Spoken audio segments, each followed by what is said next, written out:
All right, so we're rolling now. The only one who didn't leave New York. Everybody else moved to, well, a lot of them in Jersey. I think I'm the furthest away. But, yeah. So give me 1 second. It's rolling, so it's steady, but it's a little bit too low. So what I'm going to do is make a stack.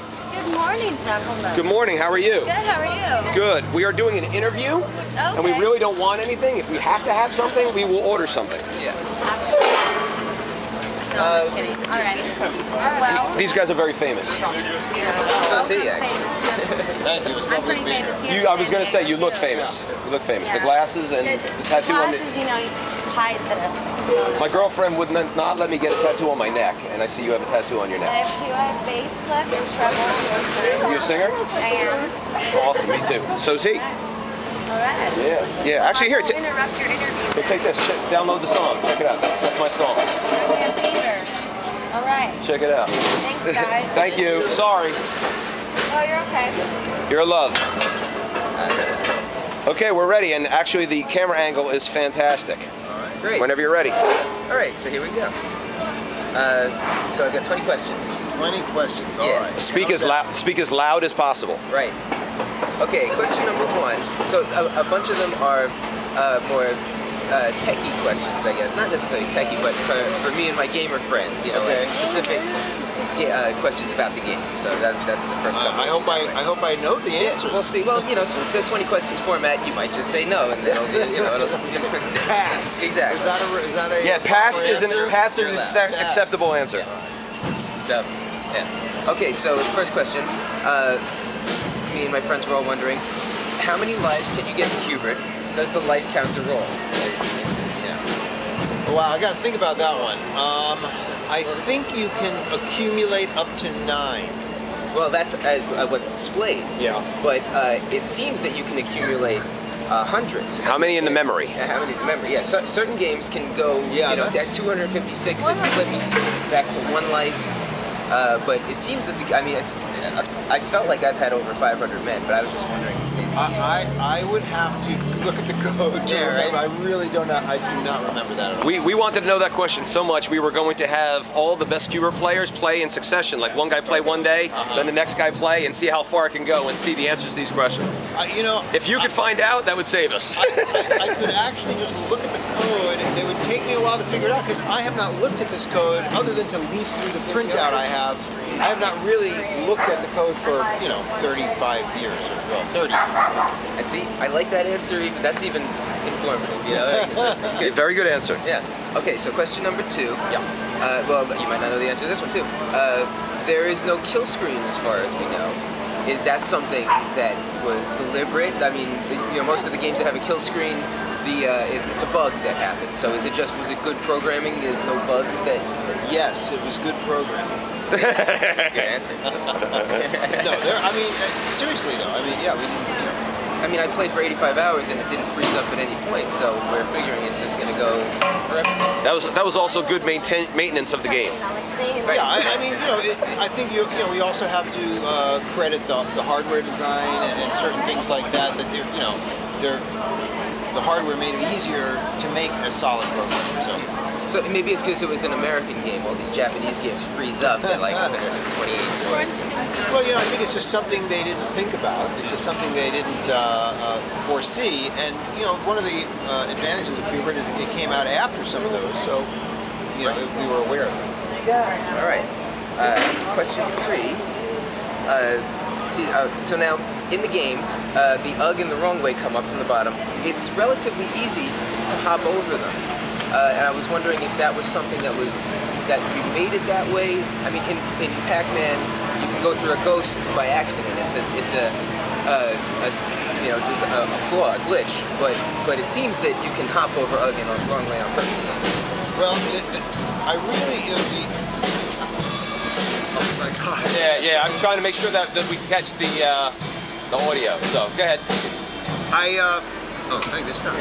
I really, they almost stopped. Yeah. I really resisted the idea of UG and wrong way coming in from the other sides because it was a challenge to program the collision detection. So I really worked, you know, hard to figure out how to make that work, and I really tried to create an honest collision detection so that when they're coming down, they're going this way, you're going this way. I don't even remember what the collision detection algorithm was for Ugg and wrong way, but what you're seeing is just whatever collision detection algorithm I worked out, that was the result. I mean, I know that they will, if you do collide with them, they will, kill you. Yeah. But there's because you're working in a sort of a pseudo third dimension that doesn't really exist on the screen. It was tricky. That's it's interesting. I mean, there are some guys who play that they have a very conservative style and they always avoid the Ugg the wrong way. But I have my style. I'd like to take that chance. Yeah, jump over them. Right, yeah. right. All right. Let's see.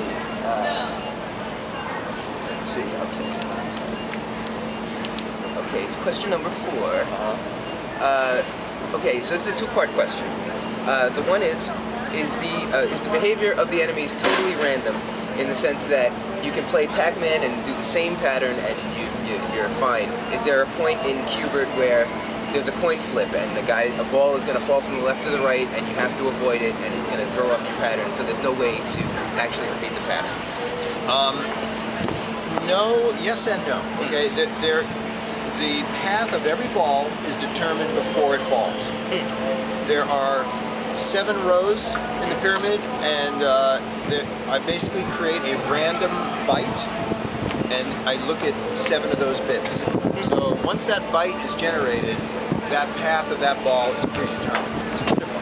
That stays that way throughout the game. The thing is, because there is a number of things that require randomness that are all going through the same random number generator, depending on what you do, the balls may have different random numbers.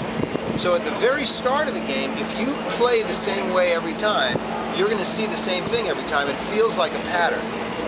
But it really isn't. I mean, you would have to play level after level after level exactly the same to see the exact same results. Once you vary in any way, the random numbers get sort of shifted, and that's interesting because it feels like around the 8th board that there's 2-4. There's something that happens where I'll have a slick and he does something different sometimes. That's very right. It's not. It really isn't pattern based. It is, but. Again, because so many things are pulling random numbers, if something changes just slightly, the order, the random numbers are pseudo-random number. They start with a seed, and then the pattern of numbers you get are the same from that seed. I can't remember if every level starts with its own seed. I don't think so. I think when you start a game, you start with a seed, but from that point on. Wow. Yeah. And that ties into the second part of the question, which was, does player input affect the enemies, in the sense that in Donkey Kong you can control the barrels depending on which way you're going. So there's the player input. Just answer that question. It does. Answer that question. Yeah, I don't think. I mean, other than Coily, I don't think any of the enemies take any of that into account. I mean, including the ball, including Slick and Sam. I don't think anybody senses where Qbert is and tries to go a different way. I don't think so. Right, it's that predetermined path from the pseudo-random. Yeah. Okay, great. Okay, so now we're on to... Doing good so far. Yeah. You like them? What number are we on? 5. Okay. You're very, very important to us. Yes. Okay, question 5. Level 9 repeats.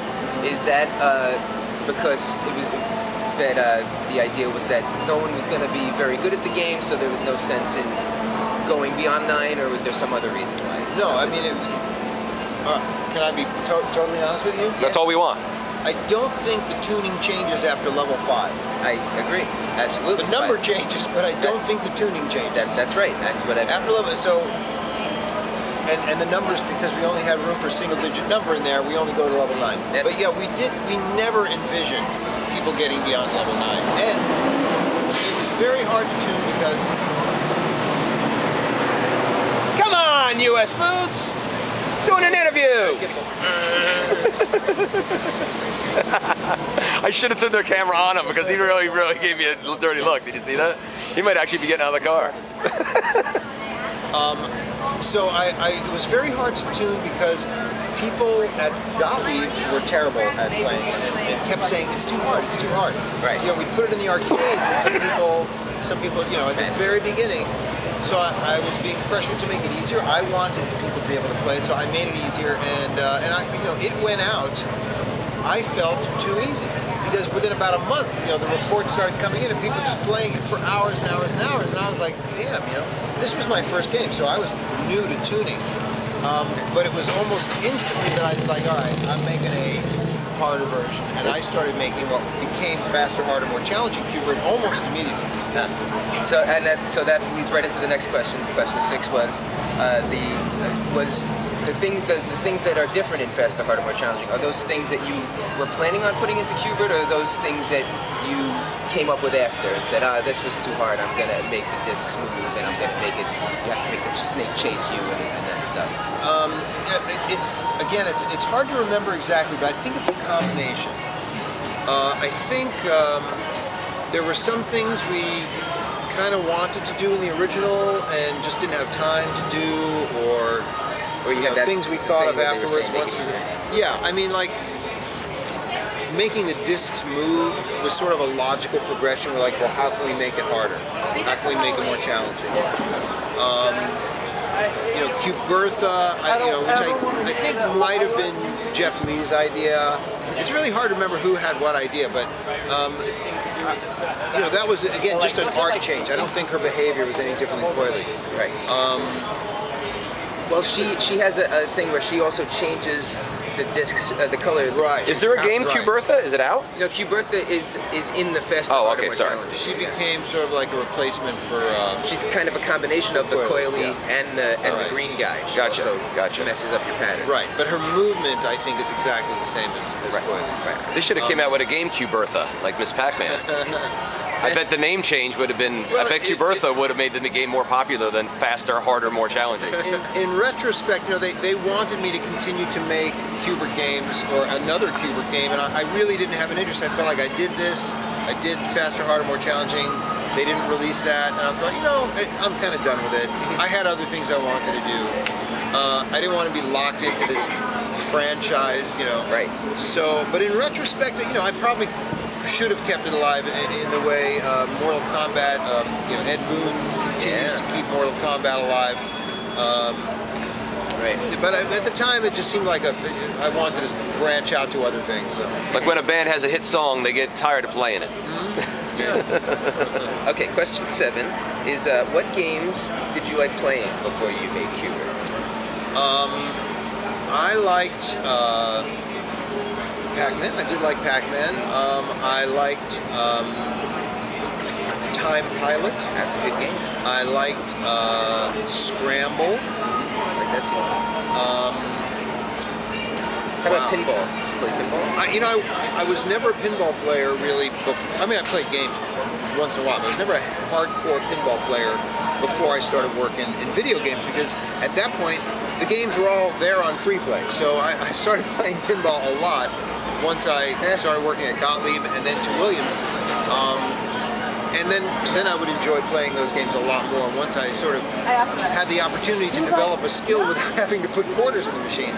But I do appreciate pinball quite a bit. I do like pinball games a lot. I love the Twilight Zone pinball game. Oh yeah. Adam's Family. Pinball. I mean, I really liked the Williams pinball games when I was there. There were some Gottlieb games I liked too, but I can't remember their names. I know there were other video games that I liked. I just can't. How about Pole Position? Did you like Pole Position? Pole Position was okay. It was okay for a driving game. I mean, really, driving games started. I got interested in driving games when the graphics started to become good enough that they really felt real. When they were very cartoony and the response wasn't very good. You know, I mean, I drive a real car. What made Pole Position good for me though was that the response was good. The wheel to felt good. It felt tight. Right. It was probably the first driving game that had that level of control. But again, when you can drive a real car, there's not a real allure. Richie has, because he's one of the top Pole Position players in the world. On the right now, I have the top score in the last 30 years. Yeah. That is very impressive. So question 8, is there any connection between Q*bert and the projects you did in the future, in the sense of, is there any Q*bert DNA in your mind? Like, did any of the process that you went into making Q*bert carry over at all? Not really. I don't think so. You know, certainly my mind works a certain way, so to a certain extent I think it must have, but I don't think it was conscious. You know, again, one of the design things I love about Hubert was the idea you could play it with one hand, and yet I don't know that I ever made another game like that. You know, so I don't think so. I think, you know, I did what I did, and then I think it was time to move on to other things. That's great. Question 9. Are there any games that you never finished and put on the shelf but you still think about ever going back and making? I mean, from back then until now. Anyway. Yeah, there are a few. I actually, when I was at CGE last year, I brought some photos for my talk. I brought some photos and images from games that I started but never finished. And there were a couple that were really interesting for their time. I thought they were somewhat, you know, perfect for their time. Obviously now they'd be very dated, but graphically they were sort of pushing the envelope, and gameplay-wise, they weren't like anything else that was out there, and I kind of wish I had finished. There was one game I actually got so close to finishing I kind of got bored with, and then I moved on to something else. But I wish I had finished that game. Yeah. What was it called? It didn't have a name. I never named my games. You know, when I worked with a team, or if somebody else came up with an idea like Us Versus Them, was Dennis Nordman and Rich Tracy. They sort of came up with the concept, and then I came on board as the programmer. You know, so they had the story and the title and all that. But when I was working on a game, I usually had the title was the last thing. That was a Laserdisc game, right? Us versus them. Mm-hmm. I think I had one of them. Yeah, but I know what you mean by that. You know, I found one at the Fun Spot in New Hampshire. That was one I worked on. That's actually an emulator. They don't have all the guts inside. They're using a computer to run that. Well, it looked like a real cabinet. It sure. Oh, the cabinet was real. Oh, okay. I was there. I was one of the guys that helped work on it. Well, that was a game I was very proud of. It was ahead of its time for sure, but it came out at the wrong time when people were realizing Laserdisc games were buggy. You could kick the cabinet, the game would end, people would want their money back, and that was not good for business. So. Yeah. Laserdiscs are definitely sketchy. Yeah. But I feel the same way. I always had trouble naming my band. I'd have a band, I'd have songs and everything, and then we couldn't pick a name. Yeah, right. You put 100 names on pieces of paper in a bin, and you spin it and pick it out, and go, okay, there you go, there's one. Yeah. Okay, question 10. Is it true you're actually from the Illuminati and you were sent to mess with my head? Interesting. See, I'm onto you. Clearly, the answer is no. But see, that's what I would say if the answer was yes. That's right. So there's your answer. That's good. You know, I think I understand now. Okay, question 11, and I know you've discussed about how the sounds are generated in Hubert, but I just wanted to ask again because I was wondering if you thought that David, if it's possible David Thiel ever maybe stuck a couple words in there as a joke or an Easter egg or something like that. No, so it really is just the mind seeing patterns where there aren't. Exactly. That's pretty amazing. It's random phonemes. You know, I don't know how many bytes he had to code that chip, but it was random bytes. See, I don't believe it, because this one part, it sounds like he says, oh shit. Well, again, with random phonemes, you're going to hear things all throughout no matter what. Now, if he was saying that at the same time in every game, then I'd have to, you know, wonder about it. But it really is random. And it is possible for him to say, oh shit. It's possible for him to say a lot of things. But he does tell you that in the beginning of the game that he's turned on. Right. So the only things that he says, hello, I'm turned on when you power the game. And he says bye-bye at some point. Yep. But I think that's right after you enter your initials. Right after you enter your initials, it says bye-bye. Right, but I'm just wondering if there's anything else. I think that's all. I think that's all he actually is programmed to say. And it really came out, you know, Dave hated that chip. Because it just sounded terrible. If you tried to make somebody say something using that chip, it sounded generally terrible. It worked out the best the way it came out, because you really do hear things that aren't there then. Yeah. So the mind's making patterns. So. Maybe it's the Illuminati. See? You gotta ask Dave if he's part of the Illuminati. That's a good point. Now, all you guys are in the Illuminati. I knew it. Okay, so where are we? Question We're on 12. Oh. one battery bar left, so it's taking a little longer, so hustle. I've got the audio here. Okay, so if you were if you were interviewing the creator Qbert, is there any question that you would want to ask? Why were you born so handsome? Okay. Question. I have no idea. No, that was good. That was good. Good answer. Yeah. The question 14, is there any, I know that you didn't pick the name Qbert, that was a group name. Is there any meaning to any of the names? The Slick and Sam, is that anything that you came up with there? No, I think Jeff pretty much came up with I mean, I kind of deferred. I didn't have a real sense, and Jeff created the characters, and I honestly don't know where those names came from, but I'm pretty sure Jeff came up with all of He was the art guy. Yeah, oh yeah. Okay, were you aware of all that marathon Qbert playing in the 80s? And Not really, no. No, I just, I don't know why, but no, I don't think I was. so when you saw that everybody was starting to marathon these past couple of years, this is really like when Scott contacted you and said, oh, Yeah. there's a marathon. Well, it was surprising because it was, so many years later. I was aware that there were video game records, and I was aware that there were people playing them, but I just never really, nobody ever contacted me or asked me what I thought, so yeah, it was kind of off my radar. Another one of these general, techier type questions. Do you know if the score rolls at 99,999,000 or anything like that? I don't think it rolls. I think it just sort of stays where it is, or it might. It's What possible. we mean is add another digit. Yeah, Well, I mean, I don't honestly. I don't remember how many digits it goes up to. well, I've got 37 million, so it definitely has that 10 million. Not many games even go that far. Yeah. Yeah, I really don't remember how many digits. So again, we're going to have to do the And, Qbert it chain. might just keep on adding digits until it goes off the screen. I just don't remember how Well, it works. me and a couple guys are planning on marathoning Richie's game for 100 hours to see it. my Q- That's another one. I could look at the code and sort of figure it out. Yeah, that would save us. yeah, instead of destroying Richie's Qbert. Yeah, my Qbert machine is the only one that's gone the close to 100 hours without fault. The Qbert machine I have is one of the first 20. Really? Serial number 18. Wow. And it has all of the old, the wiring. It doesn't have the RF board, and it's all, it's a lot less wiring. And believe it or not, I've never replaced the knocker. The knocker is still going. Interesting.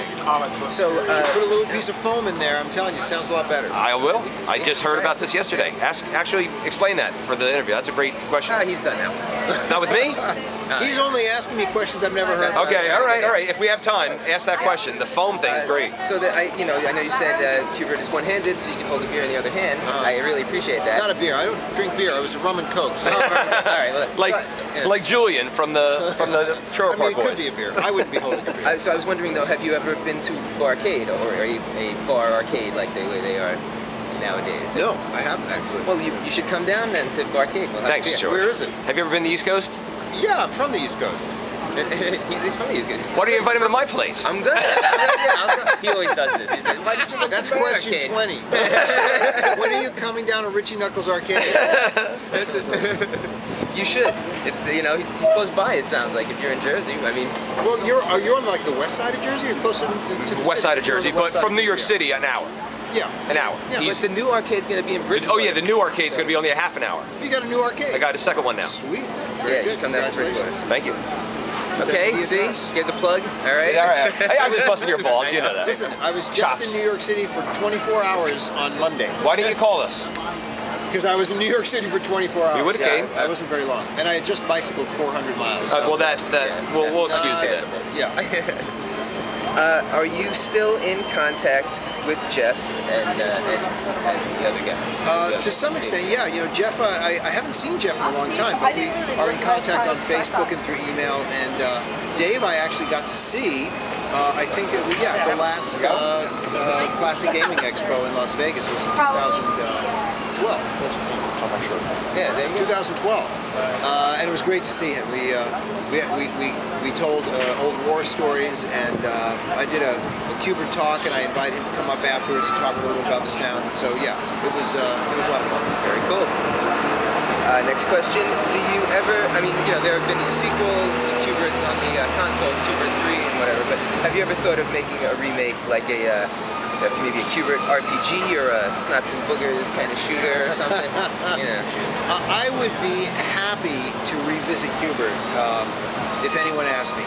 If anyone who has the resources and a budget and is interested, I'd be happy to talk about it. We may be the ones to do it. Yeah. Well, other people certainly could do it. No, I mean, we might We'd be the commission ones you. who suggest it to you. We might commission you. We have a whole plan for the next 2 years. Yeah, Let's talk. Very good. Good. Okay, a couple more. I think we're running out. I mean, this might be 17 or something. Wow, we're along here. Right? Passing. So I had a strange dream when I was a kid about climbing this endless pyramid, and I always thought it was some sort of premonition to this Qbert marathon. I was wondering if you have ever had any dreams about Qbert, maybe while you were programming it and had it on your mind for those couple months. You know, if I did, and it's certainly possible, I don't remember them. But one thing that is interesting is that years after Qbert was made, I went back and I watched this movie, Excalibur, from 1981. And one of the knights on his shield has a pyramid of cubes. I'm pretty sure it's a pyramid of cubes.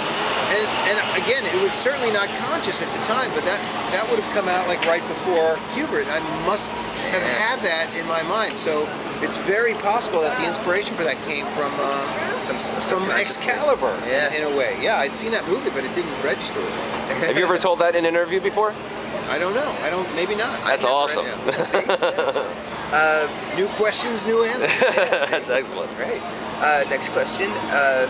Have you ever thought of combining your acting and directing skills with Qbert? Maybe making a Qbert horror movie or something, something dark, like a 50s monster movie Qbert type of thing, I have not, but boy, you certainly planted a seed. I thought an evil Qbert-like creature. Exactly, and it doesn't have to be, a Qbert-looking thing. It could just be a guy named Qbert, but the Ugg and Runway monsters and the snake are chasing him or something, But something dark, with a little bit of, blood and gore, monster movie type of action. I have not, but if somebody writes a decent script, I would consider directing. Get started, George. Yeah, I think that was it. No, I mean, get started on the script. Exactly. Yeah, I think that was it. I think that might have been. I have a question. Bonus question. Yeah. We have with the movie coming out and everything like that.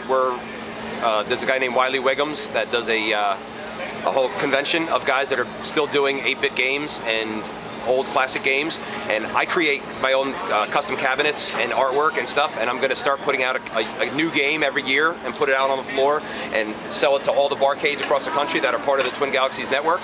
We want to put out a new game every year, and I'm looking for programmers to get started and get this startup off the ground. I'm going to do a Kickstarter and the whole nine. So we'll be approaching you to be part of our team. I have a whole concept in my head of a game that involves the character Qbert in the game.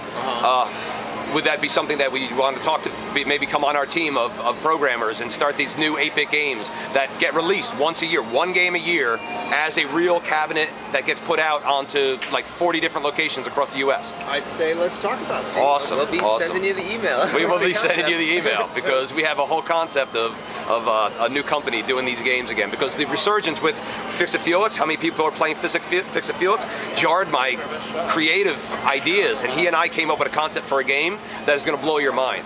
So there you have it. 20 questions with Warren Davis. Thank you so much for doing this. Great to talk to you. Thank you, Mr. Davis. Richie, I needed this to put my mind at rest after all that Qbert playing. Actually, well, I have to say, you've done an amazing job of fanning the flame of Qbert and helping to keep him alive, which is something that I'm very pleased about. We have to give him the T-shirt. We got to get him a T-shirt. That's right. We need your address. We have a T-shirt that is made up, instead of Qbert, it says G Leutz, and it has the Qbert, and it tells. Oh, I saw that. Yeah, we'll get you one. I was wearing one yesterday. Yeah. What size do you wear? Yeah, Large. All right, we'll get you one. We get your address and mail you out one. You got it. Great. All right, guys. Thank you. Yeah, thanks. All right, we out. And did you lose battery power? No, we didn't. We went all the way through. It was like a perfect half hour, 20 questions. It's really good. Awesome. Thank you. Let's get a picture of the three of us. Yeah. For the